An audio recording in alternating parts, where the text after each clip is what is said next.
Tangan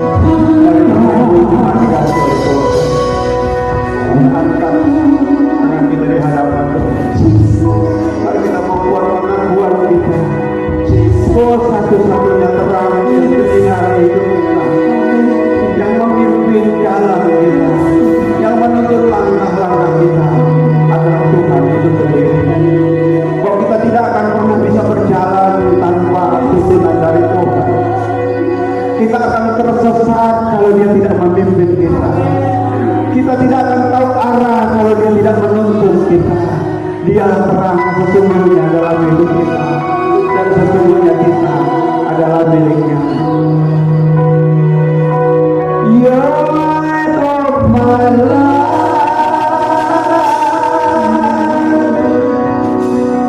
You're light of my life. Yes, Lord. You're light of my life, Lord.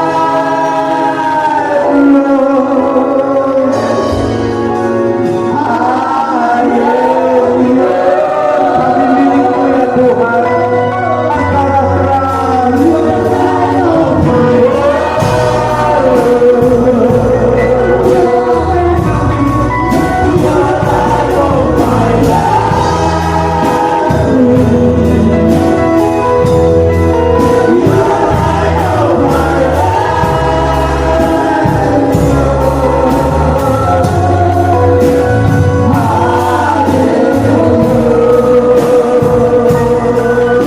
Diserahkan bagi Tuhan.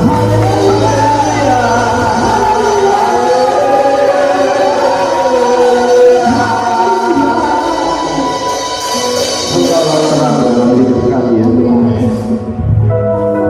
Pengakuan dari hati kami yang paling dalam, bahwa kami tidak akan bisa kemana-mana. Kami tidak akan bisa mencapai apa-apa dalam hidup kami tanpa Engkau menerangi jalan kami. Tanpa Engkau menuntun langkah-langkah kami, memimpin hidup kami ya Tuhan.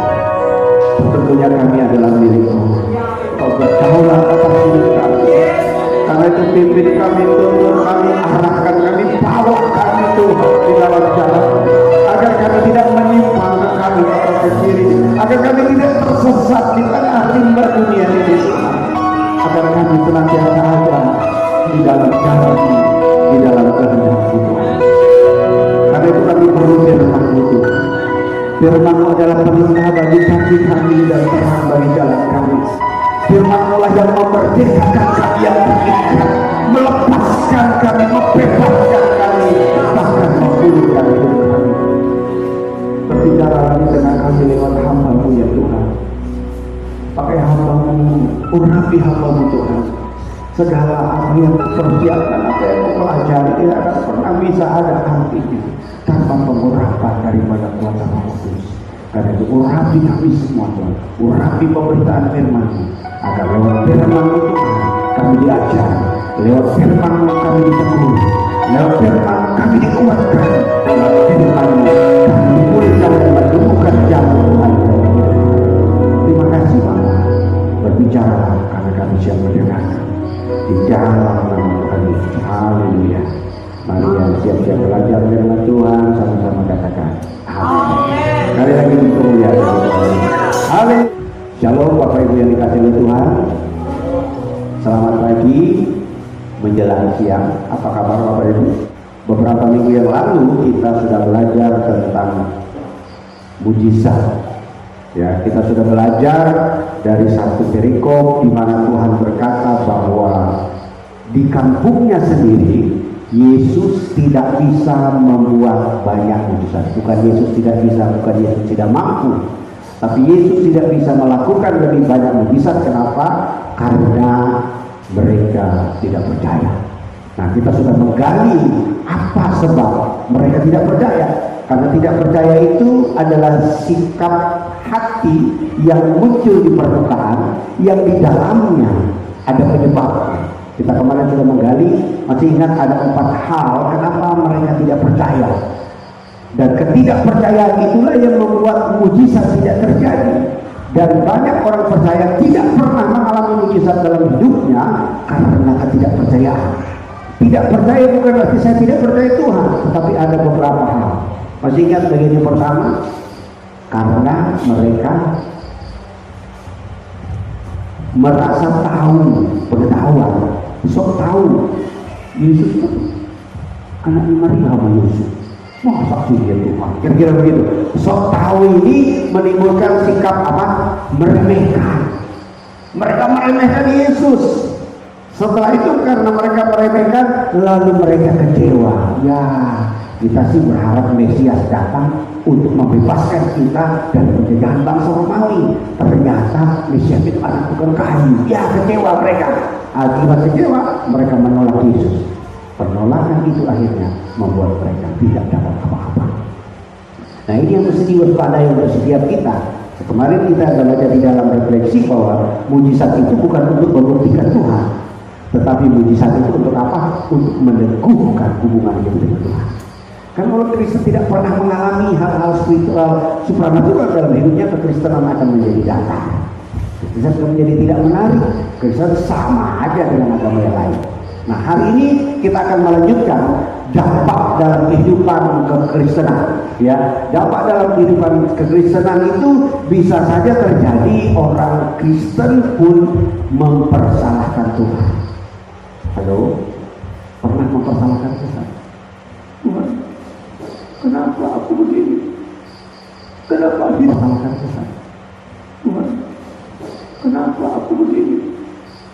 Kenapa hidupku begini? Dan aku sudah rajin ke gereja, aku sudah rajin beribadah, aku rajin berdoa, aku memberi persembahan, aku membawa persepuluhan. Kenapa keluarga aku berantakan? Kenapa suamiku nggak balik-balik?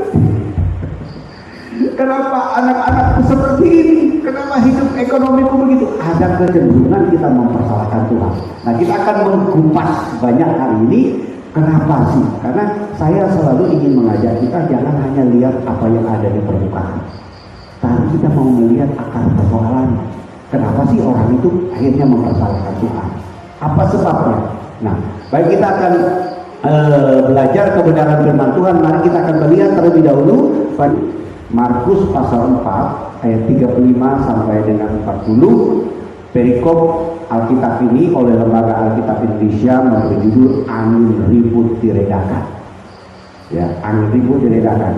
Kita akan membaca secara bergantian. Saya akan membaca ayat 35, Bapak Ibu ayat 36 dan seterusnya sampai dengan ayat 41. Nanti kita akan baca bersama-sama. Sudah dapat katakan amin? Bapak Ibu bisa melihat ada di tayangan di depan. Terus pada hari itu, waktu hari sudah petang, Yesus berkata kepada mereka, marilah kita bertolak ke seberang. 36.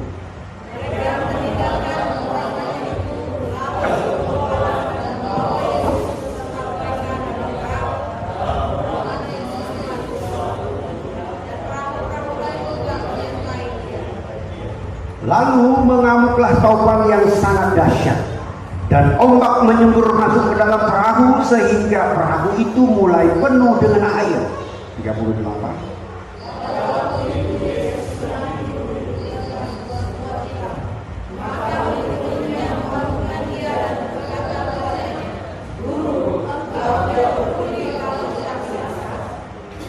Ia pun bangun, menghardik angin itu dan berkata kepada danau itu, diam, tenanglah. Lalu angin itu reda dan danau itu menjadi teduh sekali. 40. Lalu ia berkata kepada mereka, mengapa kamu itu takut? Mengapa kamu tidak percaya? Dan 41 kita baca sama-sama, 2, 3. Mereka menjadi sangat takut dan berkata seorang kepada yang lain, siapa gerakan orang ini sehingga angin dan danau pun taat kepadanya? Berbahagialah orang yang membaca firman Tuhan, merenungkan dalam hati serta melakukan. Silakan duduk Bapak Ibu dengar. Nah, Bapak Ibu, dalam perikop tentang Yesus meredakan angin ribut ini, kita tidak mempelajari tentang bagaimana kuasa Yesus yang menenangkan air ribut, tapi fokus kita kepada pernyataan murid di dalam ayat yang ke-38. Pada waktu itu Yesus sedang tidur di buritan di sebuah tilam, maka murid-muridnya membangunkan dia dan berkata kepadanya, Guru, engkau tidak peduli. Kalau kita bilang pernyataan ini disampaikan kepada gurunya, pantas. Saya mau tanya nih, murid-murid selama ini melihat Yesus melakukan banyak mujizat. Yesus menyembuhkan, kalau kita baca di pasal 5, pasal-pasal sebelumnya, Yesus menyembuhkan orang sakit dan beberapa mujizat sudah dilakukan. Jadi bukan hal yang baru. Lalu dalam keadaan kondisi seperti itu, lalu mereka akan tenggelam karena angin yang ribut, lalu mereka menyalahkan Yesus. Pantas ya. Tentu dalam konteks tidak hanya di budaya Yahudi, dalam konteks kita orang Indonesia, orang Timur, nggak pantas, nggak sopan. Kita mempersalahkan bos kita mempersalahkan orang tua kita mempersalahkan pemimpin kita. Tapi realita apa kita lihat dalam kehidupan, really, murid-murid berpergian, mereka menyeberang danau. Pada saat itu kita bilang pada hari menjelang petang. Kira-kira udah mau gelap, ya. Menjelang petang untuk menyeberang itu bukan keinginan mereka, tapi perintah siapa? Yesus. Alkitab sudah jelas pada hari itu, waktu hari sudah petang, Yesus berkata kepada mereka, marilah kita bertolak ke seberang. Yesus yang ngajak. Perhatikan ya. Pertama, mereka bepergian bukan karena keinginan sendiri, tapi disuruh Yesus. Berikutnya, mereka tidak pergi sendiri. Pergi kamu sana, nanti aku tunggu di sini. Enggak. Alkitab mengatakan mereka meninggalkan orang banyak itu lalu bertolak dan membawa Yesus beserta dengan mereka dalam perahu. Yesus ada di mana? Ada di perahu bersama-sama dengan murid-murid. Jadi mereka tidak pergi sendiri, tetapi Yesus bersama mereka dalam perahu. Bapak Ibu sudah bisa melihat alurnya ya. Oke, pergi Yesus yang suruh dan Yesus itu ada sama-sama mereka. Lalu perahu yang digunakan adalah perahu yang dipakai oleh Yesus waktu mengajar. Ayat 36 lanjut. Mereka meninggalkan orang banyak lalu bertolak dan membawa Yesus beserta dengan mereka dalam perahu di mana Yesus telah duduk. Artinya perahu yang dipakai oleh Yesus mengajar, menyatakan hal yang hebat, mengatakan hal-hal yang luar biasa, memberitakan tentang kerajaan Allah. Perahu itu yang dipakai buat nyebrang. Ini bicara apa nih? Bicara monumental. Ini kan gereja yang luar biasa, banyak mujizat terjadi. Loh, kenapa terjadi begitu? Di pengurapan luar biasa, oh hadirat Tuhan luar biasa. Loh, kenapa kena COVID? Kan begitu. Halo, kan kita sudah bertanya begitu. Ketika hal yang spektakuler terjadi di tempat itu, kenapa di situ terjadi kematian? Kenapa di situ terjadi kesurupan? Kenapa di situ terjadi kegagalan? Ini bicara monumental. Saya sedang mengajak kita ke alur pemahaman ini. Ada topan yang dahsyat, ombak masuk dalam perahu sehingga penuh dengan air, perahu akan karam tenggelam. Mereka mengalami bahaya dan bisa binasa. Jadi Bapak Ibu perhatikan, pergi Yesus yang suruh. Yesus menyertai mereka. Perahu yang dipakai bukan perahu yang lain loh, perahu yang tadi itu, perahu yang dimana Yesus mengajar. Tetapi ada topan dahsyat, ombak masuk dalam perahu sehingga sehingga perahu mereka penuh dengan air, mereka akan karam dan mereka terancam binasa. Mari kita mulai lihat dalam hidup kita. Banyak hal dalam hidup kita merasa bahwa kita sudah melakukan apa yang Tuhan suruh. Halo, bukankah hidup kita sudah melakukan apa yang Tuhan suruh? Lalu kita selalu berdoa minta Tuhan menyertai. Amin. Kita sudah beribadah, ada hadirat Tuhan yang luar biasa, ada pengurapan yang luar biasa, tapi kok masih ada topan, kok masih ada badai, kok perahu kehidupan kita masih mau karam. Lalu rumah kita goncang, ekonomi kita goncang. Padahal step-step langkah-langkahnya sudah kita ikutin sesuai dengan perintah Tuhan. Nah Bapak Ibu, peristiwa situasi itu akan menimbulkan satu sikap. Murid-murid panik, ketakutan memanggil Yesus, tetapi juga menyalahkan Guru. Aku tidak peduli kalau kita binasa. Guru, Tuhan tidak peduli kalau hidup saya menderita. Tuhan lihat dia memfitnah saya, Tuhan. Kenapa hidup saya begini? Enggak begitu. Kita mulai tuduh Tuhan gak adil. Saya yang sudah sungguh-sungguh berdoa, tapi hidup saya begini. Kok dia hidupnya makmur Tuhan? Hello. Mazmur 73 itu pemazmur sudah pernah berkata begitu.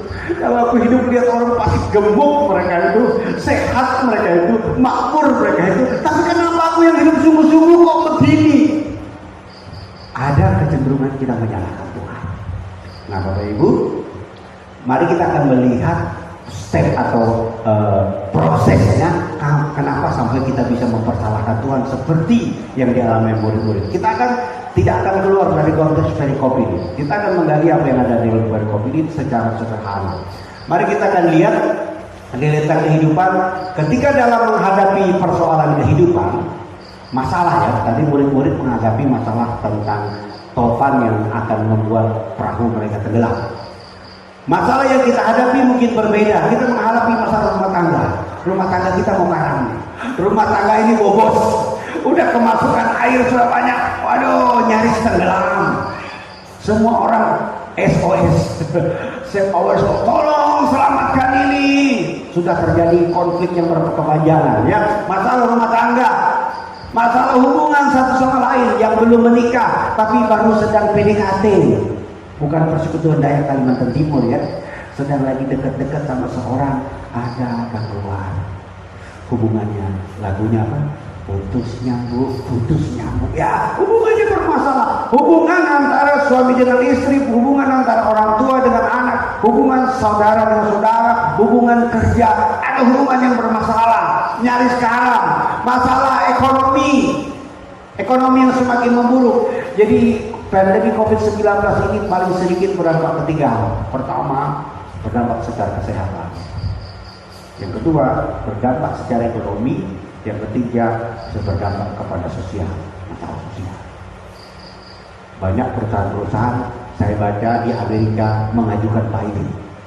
Perusahaan yang terkenal ratusan tahun berjaya di bidangnya mengusulkan filing, meminta pernyataan bangkrut. Banyak perusahaan-perusahaan gulung tikar.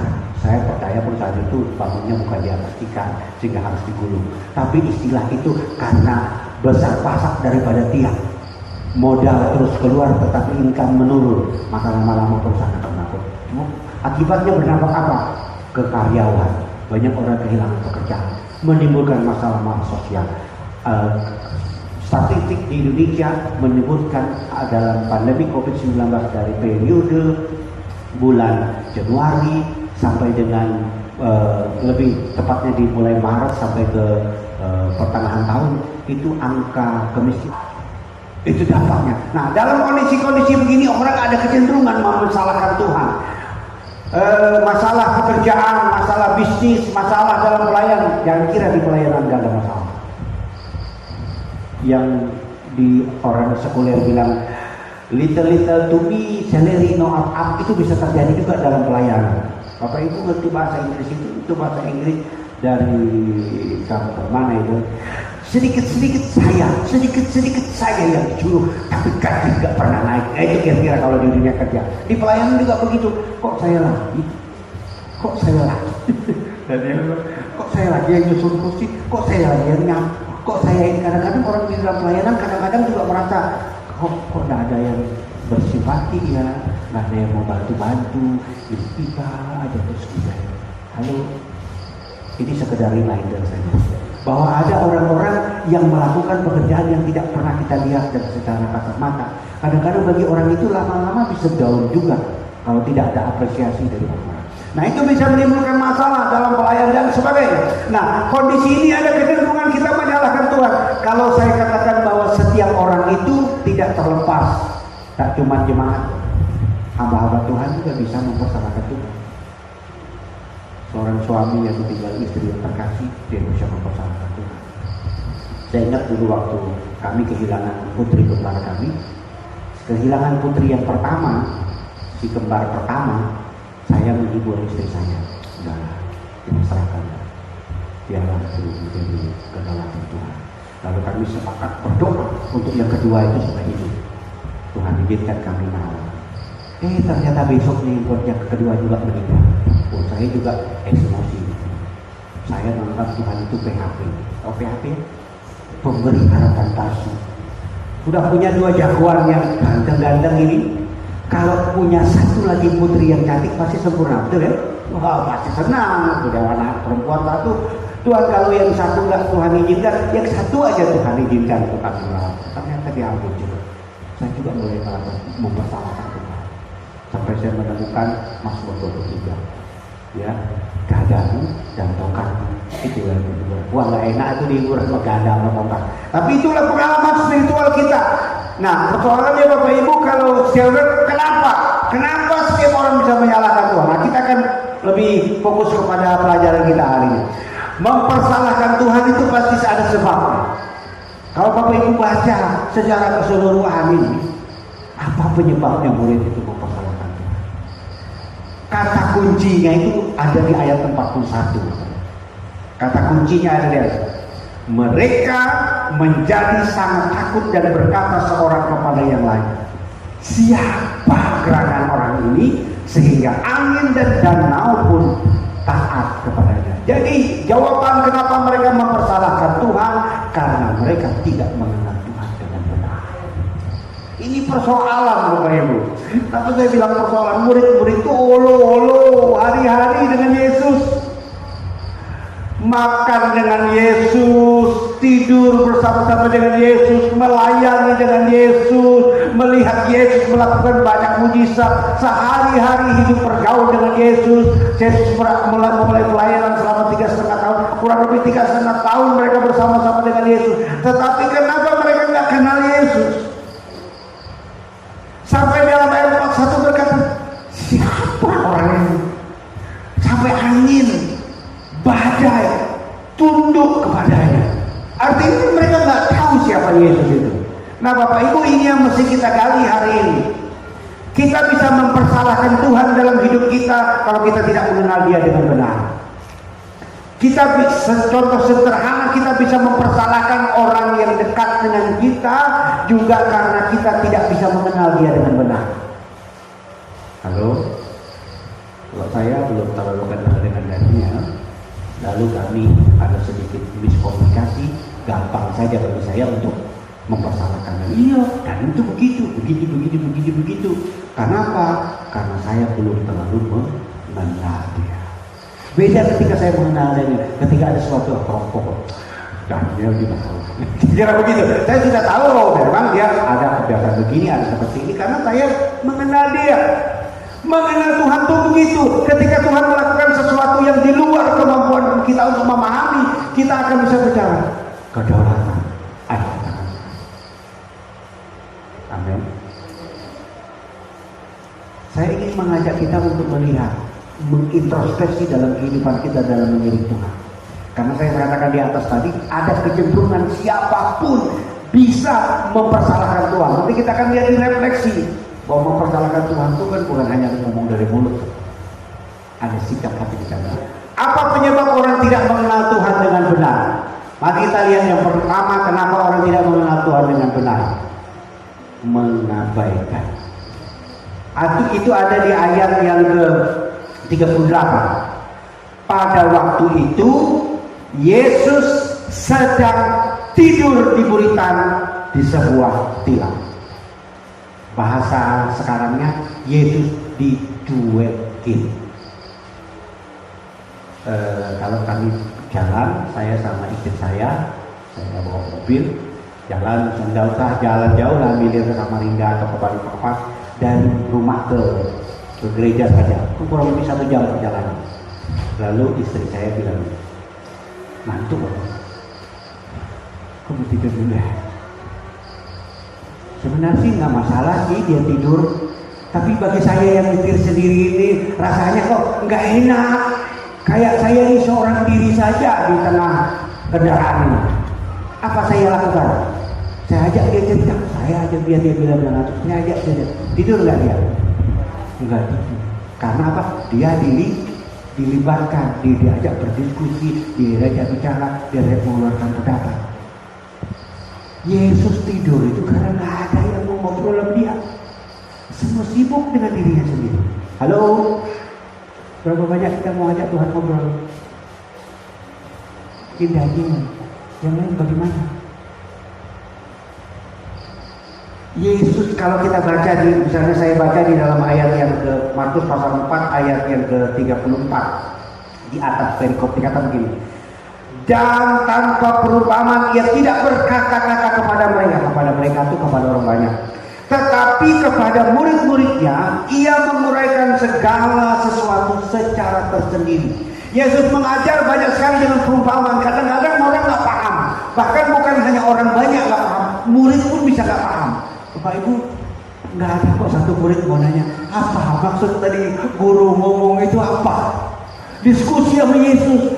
Guru bicara tentang gandum dan ilalang, guru bicara tentang tanah yang berbatu, guru bicara tentang diskusi sama Yesus, sharing sama Yesus, tanya sama Yesus, apa maksudnya? Enggak ada. Semua sibuk dengan urusannya, mereka sibuk dengan perahunya. Bapak Ibu, saya pernah naik perahu itu, sekarang ada replika perahu Yesus di Danau Galilea. Jadi Bapak Ibu kalau pergi ke Israel pasti diajak itu naik perahu ini, naik perahu menyeberang danau. Nah kalau orang Indonesia hebat Bapak Ibu, naik perahunya di dalamnya ada lagu Indonesia Raya, kita menyanyikan, naikkan bendera Indonesia tanah air, itu di Israel. Di Danau Galilea kita nyanyi Indonesia, ada instrumen Indonesia, kita beri hormat bendera. Itu caranya orang Israel menarik simpati kunjungan dari pariwisata orang-orang Indonesia. Orang senang dong dihargai, benar nggak? Tapi bukan itu yang kita mau. Perahu itu, saya melihat perahu itu ya kayak kapal kita lah. Paling satu orang yang gerakan, betul nggak? Masa semua murid-murid ngurus perahu enggak lah. Pasti satu dua yang lain kan pray, benar nggak? Yang lain nganggur, betul nggak? Nggak ada satu pun yang ngajak Yesus ngobrol. Semua sibuk dengan diri. Satu yang mikir, nanti habis ini aku mau makan di mana? Nanti habis ini aku kemana ya? Lalu sibuk dengan dirinya sendiri. Sehingga Yesus itu terabaikan. Yesus itu nggak ada yang mau dekat. Nah ini saya sampaikan dalam kehidupan kita. Rentanitas kita untuk mempersalahkan Tuhan karena kita tidak mengenal Dia, karena kita sering mengabaikan Dia. Kita nggak mau terlibat. Kita nggak mau bicara sama Tuhan. Kita menganggap sepele. Bapak Ibu yang baru belajar naik motor, pertama naik motor berdoa kan? Tuhan, tolong bagaimana aku mau naik motor? Sudah lancar naik motor, boro-boro doa. Lalu, karena kita menganggap itu udah biasa, itu keterampilan kita, itu keahlian kita, itu pengalaman kita, itu yang dialami murid kalau urusan perahu itu udah. Tapi saya mau katakan tidak, itu sebenarnya mereka mengabaikan Yesus. Dan nggak mau melakukan pendekatan dengan Yesus. Kami punya seorang teman di Kelir, punya setiap kesempatan ada, dia selalu ambil waktu untuk bicara, untuk sharing, untuk dapat. Akhirnya dia mengenal Bapa kami. Sama dengan Tuhan, kita akan mengenal Dia kalau kita banyak bergaul dengan Dia. Tapi kalau kita sering mengabaikannya, menganggap kita bisa, menganggap kita biasa. Makanya tadi lagu tadi sangat menyentuh saya ketika berkata, You are light of my life. Tuhan adalah terang dalam hidupku. Karena kita menyadari tanpa terangnya Tuhan kita bisa sesat. Tanpa di dalamnya Tuhan, tanpa tuntunan Tuhan kita bisa binasa. Kalau kita menempatkan Dia sebagai terang, maka kita akan selalu mencari terang itu untuk memimpin kita. Tapi kalau enggak, kita bisa mengabaikan Dia. Berikutnya kenapa? Bapak Ibu kalau lihat gambar ini, kira-kira apa yang terjadi sama Bapak ini? Saya mau cari untuk menjelaskan apa yang mau saya sampaikan. Apa yang Bapak Ibu dapat sampaikan? Mohon maaf ya Pak, foto Bapak dipakai buat contoh. Ini kira-kira apa yang terjadi dengan Bapak Ibu? Ini bread fries, kentang goreng. Dia makan kentang goreng, tapi sambil tidur-tiduran di dekat TV, tangannya pegang remote. Biasanya orang kentang gorengnya masuk ke mulut, dia mau kentang mulutnya aja, kentang gorengnya langsung jatuh ke mulut. Kira-kira ini orang apa? Orang apa? Malas. Setuju kalau ini gaya orang malas? Mungkin Bapak Ibu nangkap ya bahwa ini kira-kira, tapi saya nggak mau bilang malas. Penyebab orang tidak bisa mengenal Tuhan dengan benar itu rasa enggan. Ya, lebih lanjut ya malas. Itu ekstrimnya, tapi saya mau pakai rasa enggan. Saya nggak bilang Bapak Ibu malas kan, nggak bilang kita malas, itu kalau kasar Pak Pendeta. Tapi rasa enggan. Coba Bapak Ibu bayangkan situasi saat itu, Yesus sedang nongkrong di Buritan sebelum tidur ya. Yesus duduk di Buritan, nggak ada satupun murid yang datang ke sana. Mereka merasa enggan, malas bicara sama Yesus. Mending juga aku ngobrol sama si Petrus, Petrus ngomong sama Yakobus, Yakobus ngomong sama Yohanes, Yohanes ngomong sama Andreas, Andreas ngomong sama Bartolomeus, kira-kira begitu. Lebih baik mereka ngomong sesama mereka daripada ngomong sama Yesus. Enggan itu banyak hal, entah mereka segan, entah apa, tapi ada rasa enggan untuk mendekati Yesus, ngobrol sama Yesus. Bapak itu bisa merasakan ada rasa enggan kita untuk datang kepada Tuhan. Enggan itu sedikit di bawah malas. Di atas tingkat itu baru malas. Rasa enggan itu mau maju mundur, mau mundur. Makanya Daud menulis dalam Mazmur 103 dia bilang, hai jiwaku pujilah Tuhan, hai jiwaku besarkan namanya, katakanlah bahwa Tuhan itu baik, Dia paksa dirinya. Amin. Berapa banyak kita mau bangun pagi, mau doa, malas, enggan. Langsung hidupin kompor.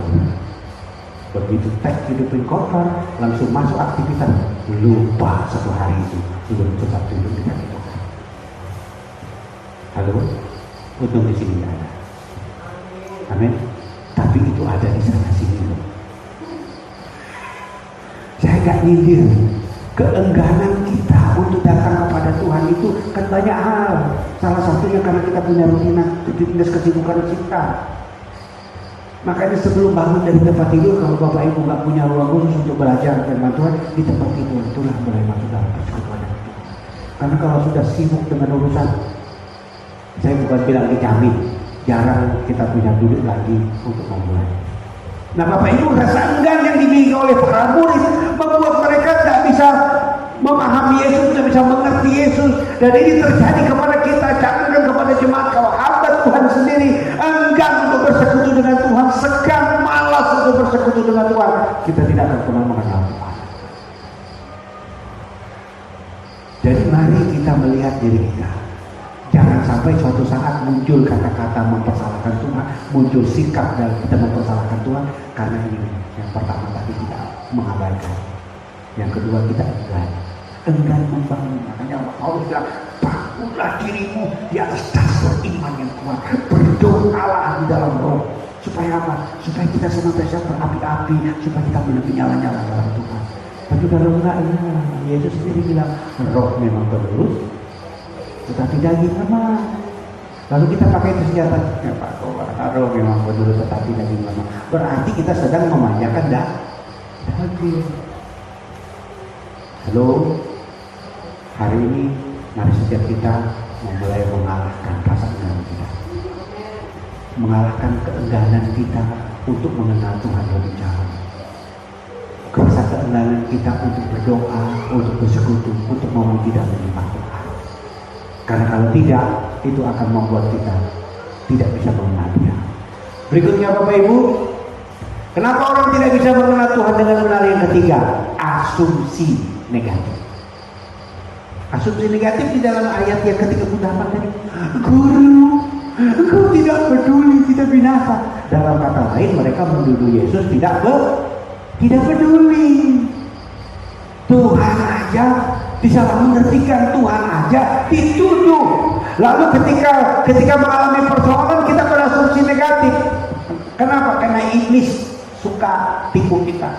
Misalnya contoh, kita berbuat kesalahan atau berbuat dosa, lalu karena kita berbuat dosa kan hubungan kita dengan Tuhan akan terganggu, kita agak jauh dari Tuhan, kita merasa agak kering, lalu kita mau dekat nih, mau mendekati Tuhan, mau minta ampun, untuk berdoa, untuk membereskan hubungan. Iblis bilang, kamu kan berdosa, kamu kan kemarin begini, mana Tuhan gak bakalan dengar doamu. Kamu itu kan Kristen tomat, habis bertobat kumat lagi, habis bertobat kumat lagi. Dia serang pikiran kita, jadi akhirnya kita, iya juga, Tuhan nggak mau dengar doa saya. Ada banyak orang juga akhirnya, kenapa kenapa nggak datang ke gereja? Dia merasa dia nggak layak. Hello, siapa yang mengukur layak kita? Bukan gereja. Gereja tidak punya hak untuk menghakimi orang yang datang ke gereja. Maka saya katakan di gereja ini, khusus gereja ini, saya tidak bisa ini gereja di luar karena saya bukan penanggung jawab di gereja luar. Bahwa di gereja ini, Bapak Ibu yang berumur di atas 60 tahun boleh datang. Protokoler kesehatan kan bilang 60 tahun ibadah di rumah. Kalau yang punya sakit-sakit ibadah di rumah. Lah orang saya darah tinggi, saya diabetes. Lalu kalau saya tidak datang ke gereja, saya korban. Jadi Bapak Ibu, tetapi kalau Bapak Ibu punya gejala, lagi merasa saya enak banget, ya lebih baik di rumah saja. Bukan berarti di gereja tidak bisa, bukan. Tapi daripada menularkan kepada orang lain, itu loh maksudnya. Jadi Bapak Ibu, jangan sampai kita berasumsi negatif kepada Tuhan.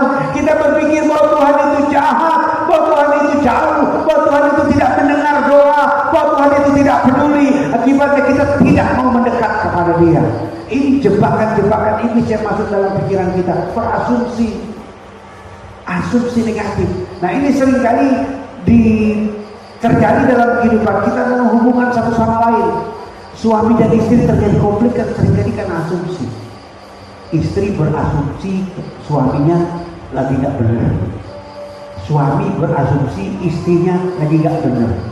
Karena sama-sama berasumsi, tidak berupaya untuk duduk bersama menyelesaikan asumsi itu, makanya mereka sepanjang hari, sepanjang minggu, sepanjang bulan, bahkan bertahun-tahun tetap dalam hidup dengan cara pikir mati.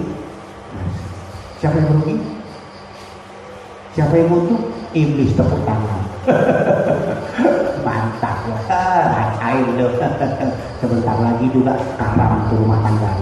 Iya, karena suami berasumsi negatif kepada istri, istri berasumsi negatif kepada suami, orang tua dengan anak, hubungan satu lain karena dibangun atas dasar asumsi, maka dibangun atas apa pendapat orang, berdasar dengan apa yang dilihat, apa yang didengar, lalu menyimpulkan sendiri. Ini persoalan, Bapak Ibu.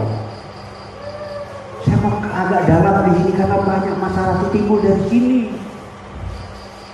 Makanya saya kalau ketika konseling pranikah, saya tanya, sudah pernah bertengkar belum? Enggak, kami tidak pernah pulang bertengkar. Iya, karena di dalam rumah tangga tidak ada jaminan Anda tidak bertengkar. Persoalannya kalau Anda bertengkar, bagaimana Anda menyelesaikan, itu yang penting.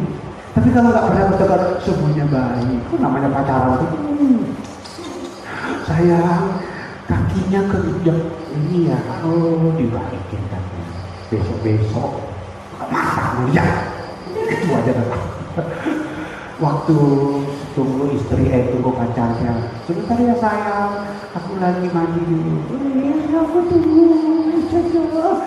5 menit, 10 menit, 15 menit, setengah jam masih tahan dulu. Begitu, bekorek pak. Cepat. Itu aja lama-lama. Itu kejadiannya dalam rumah tangga. Jadi Bapak Ibu, itu harus diselesaikan. Ada beberapa tadi habis share bersama istri saya. Cara soal apa yang tampak di luar itu, ternyata di bawahnya, di bawah permukaan itu ada namanya akar persoalan. Orang yang marah-marah, penyebabnya itu harus kita gali. Makanya seri pendalaman Alkitab, pendalaman iman ini lebih kepada gali di bawahnya. Di bawahnya orang menyalahkan Tuhan itu apa? Di bawahnya orang tidak percaya itu apa? Itu yang kita mau gali. Karena itu bisa terjadi dalam hidup kita. Oke? Jadi asumsi negatif. Mari kita jangan berasumsi negatif kepada Tuhan, jangan berasumsi negatif kepada sesama. Tapi biasakan orang bilang tabayun. Tabayun itu klarifikasi. Mari klarifikasi kepada Tuhan. Kalau terjadi sesuatu yang tidak kita sukai dalam hidup kita, duduk di kaki Tuhan, tanya Tuhan, kenapa ini terjadi Tuhan? Apa maksudnya Tuhan? Jangan langsung menyalahkan Tuhan. Ketika terjadi masalah suami dan istri, ajak suami dan istri berbicara bersama-sama, selesaikan dalam suasana yang terbuka, dalam suasana yang baik, bukan dengan volume 9-10 full habis. Semua bisa diselesaikan. Jadi jangan membangun asumsi. Yang keempat, kenapa orang tidak bisa mengenal Tuhan dengan benar? Kita lihat ini. Saya mengambil istilahnya saja. Paranoid. Saya suka kalian. Jadi kan ada di dalam ayat yang 40. Lalu ia berkata kepada mereka, kenapa kamu begitu takut? Mengapa kamu tidak percaya? Mengapa kamu begitu takut? Oh, aku khawatir. Jadi paranoid ini luas daripada takut. Di dalamnya ada khawatir, ada cemas, ada gelisah, tetapi dalam bentuk pikiran. Itu paranoid. Jadi dia mikir, lalu dia takut. Dia mikir, lalu dia cemas. Lalu dia mikir, lalu dia gelisah. Sesuatu yang sebenarnya belum terjadi, tetapi di dalam pikirannya itu sudah membayangkan. Itu paranoid. Nah, banyak kita melihat situasi sesuatu terjadi, timbul kekhawatiran, kecemasan, ketakutan yang berlebihan, sehingga menimbulkan paranoid. Coba, baru-baru COVID kemarin, baru batuk aja sedikit, jangan-jangan aku kena COVID. Pernah yang berpikir begitu? Baru demam sedikit, naik suhu badan, periksa COVID. Kita udah ketakutan lihat orang mati di sana sini gara-gara COVID dengan ciri-ciri seperti yang kita alami. Itu bisa menimbulkan paranoid. Nah, dampaknya tidak hanya di kesehatan terjadi paranoid. Itu tadi asumsi yang terbangun dalam hidup kita menjadikan kita paranoid. Jadi istri kalau lihat suami pergi kerja, aduh, pergi lagi ke Bawel. Pusing sendiri yang di rumah dimikirin. Benar kan? Yang suami juga mikir, aduh, jangan-jangan istri ke rumah maka nanggung gede bilawe, aduh, gelisah lagi dia. Akhirnya paranoid. Halo, itu nggak ada terjadi di sini, amin. Tapi bisa terjadi di sana, sini. Jadi paranoid itu terbentuk dari suatu kekhawatiran, suatu kecemasan, ada ketakutan karena tadi diawali oleh asumsi.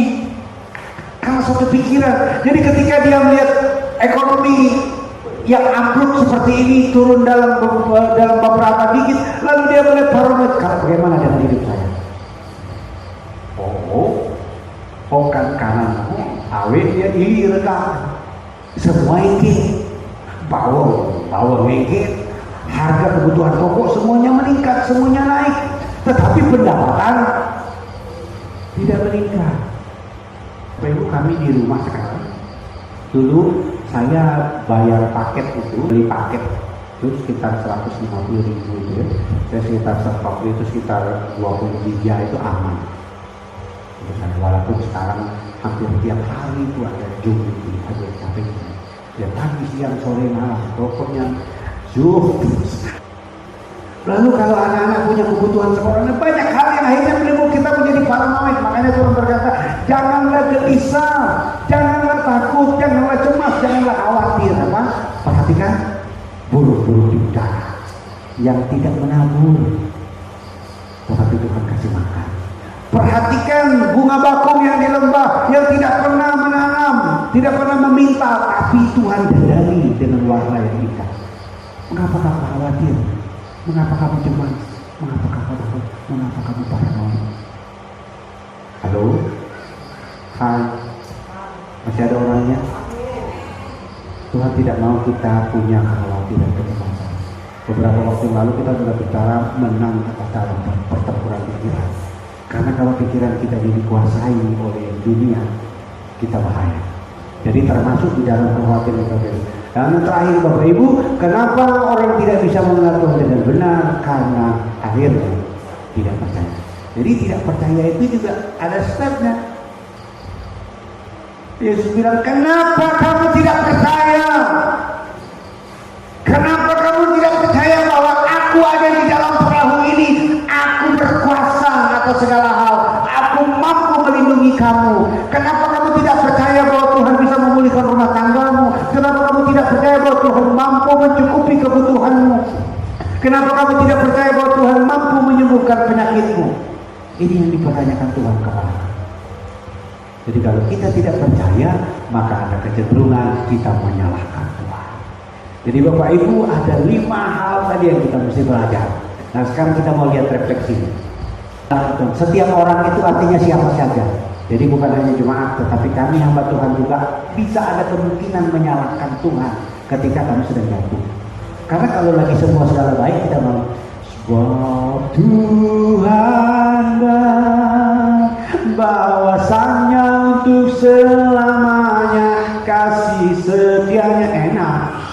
semua lagi baik, tapi kalau lagi jatuh, lagi sakit nggak sembuh-sembuh, lagi tidak kehilangan pekerjaan, melamar sana sini nggak dapat pekerjaan, itu nggak mudah kita bisa menyalahkan Tuhan. Karena itu kuasailah diri, jadilah tenang. 1 Petrus pasal 4 ayat 7. Kesudahan segala sesuatu sudah dekat. Karena itu kuasailah dirimu, jadilah tenang, supaya kamu dapat berdoa. Amin. Murid-murid panik, mereka tidak menguasai diri, mereka tidak tenang, akhirnya mereka menyalahkan Tuhan. Ketika kita dalam tekanan, ketika kita dalam kejatuhan, ketika kita berada di titik nadir kehidupan, ketika semua berjalan tidak sesuai dengan harapan, jadilah tenang, kuasai diri kita supaya kita dapat berdoa. Halo? Saya tadi katakan bahwa semua orang mungkin terjadi ya. Kalau orang lagi panik, kesal, semua bisa spontan keluar dari mulut. Karena itu kita mesti menguasai diri. Gue sendiri adalah salah satu dari roh ya, menguasai diri. Menyalahkan Tuhan. Nah ini statement ya, menyalahkan Tuhan tidak selalu keluar lewat mulut. Tuhan Pak Gembala saya tidak pernah nyalahin Tuhan, saya tidak pernah ngomong Tuhan kenapa begini, tidak pernah.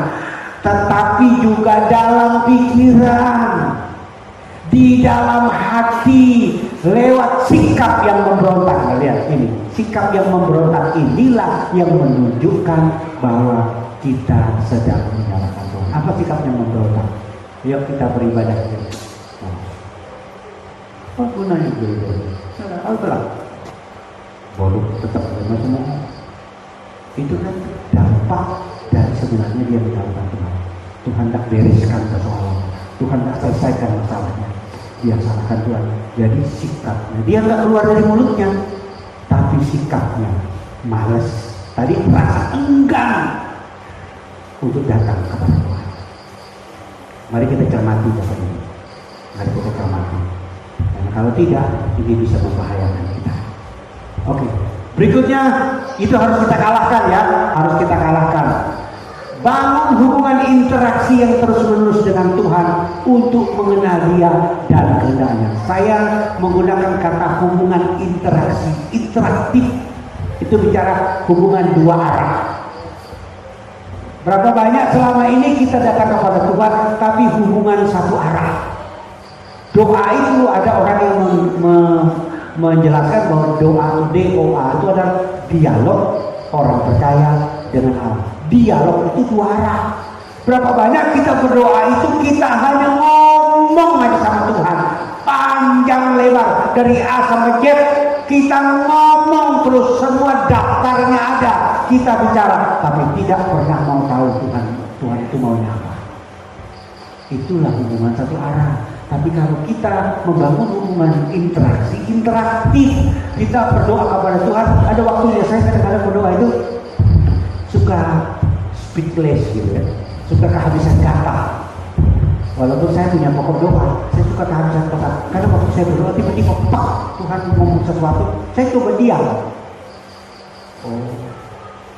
Misalnya contohnya, saya lagi doakan misalnya Mama Okta, saya lagi doakan Tuhan berkati keluarga Kawin, berkati Mama Okta. Tiba-tiba Tuhan sampaikan tentang Mama Okta. Nah saya harus berhenti ngomong. Saya mau dengar dia ngomong sesuatu tentang Mama Okta. Itu yang dimaksud dengan interaktif. Kita memberi ruang Tuhan berbicara kepada kita lewat apa yang kita sampaikan. Pernah mengalami ini? Pasti pernah. Tetapi kita akan lebih terlatih, kita lebih peka lagi kalau kita sering melakukan. Tapi banyaknya kita pokoknya kejar target. Apalagi doanya 5 waktu. Doa 5 waktu. Bangun pagi. Jatahnya itu paling lama 3 menit. Ya kan? Makan pagi sarapan. Doa lagi paling lama 5 menit. Kalau berdoa sampai 15 menit di meja makan, polantu kata yang lain. Pulau.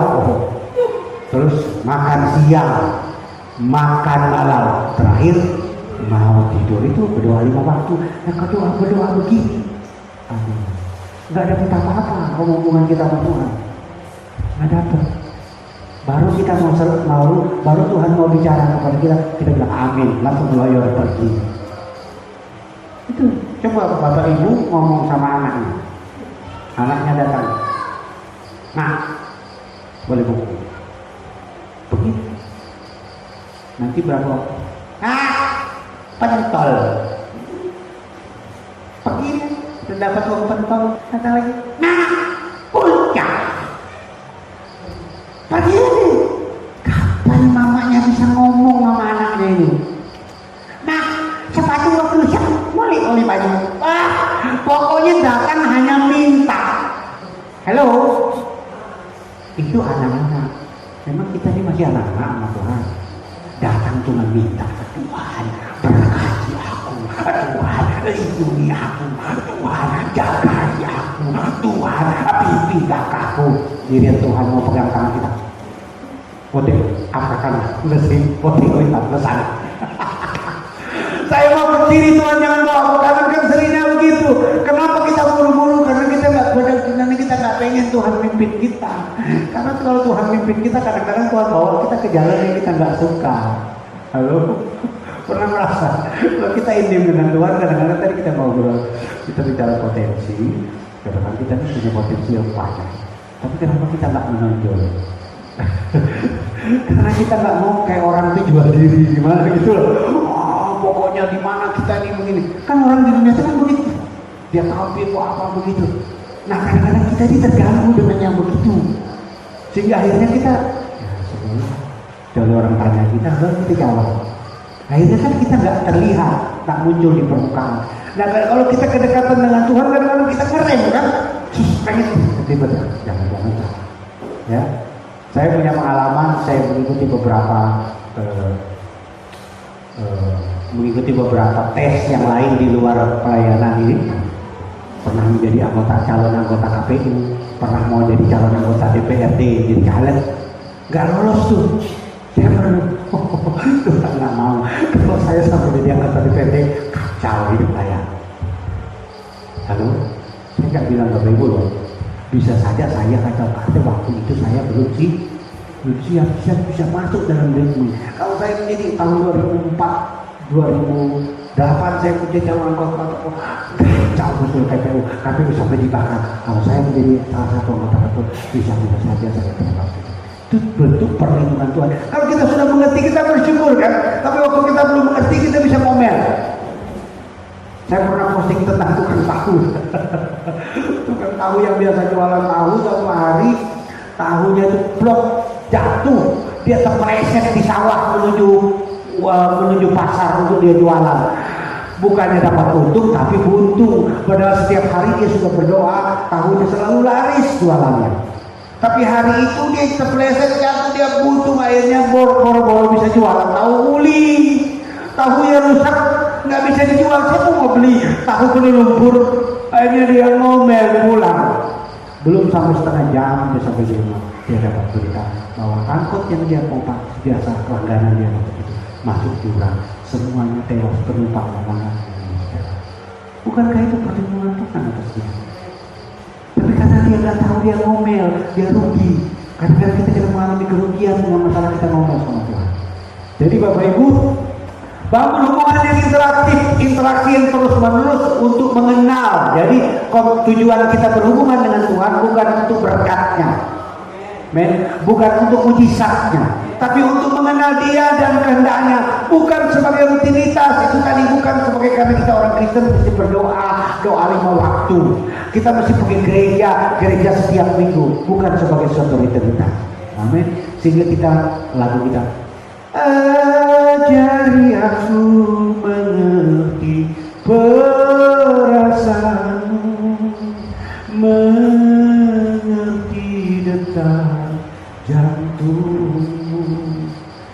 Biarkan aku punya keinginan hanya denganmu, sampai ku dapati hatimu, hatimu seirama dengan hatiku. Sampai detak jantung kita, hati kita seirama dengan Tuhan. Itu tujuan kita di dalam berhubungan dengan Tuhan. Amin. Jadi bukan hanya sekedar mohon berkat, perlindungan dan mujizat Tuhan. Nah terakhir refleksinya, waspada dan taklukkan setiap pikiran yang mengabaikan, rasa enggan, asumsi negatif, paranoid dan tidak percaya dengan apa? Firman. Firman Tuhan itu pelita kita. Firman Tuhan itu terangkan jalan kita. Firman Tuhan itu yang memerdekakan kita. Firman itu adalah pedang roh yang akan melindungi kita.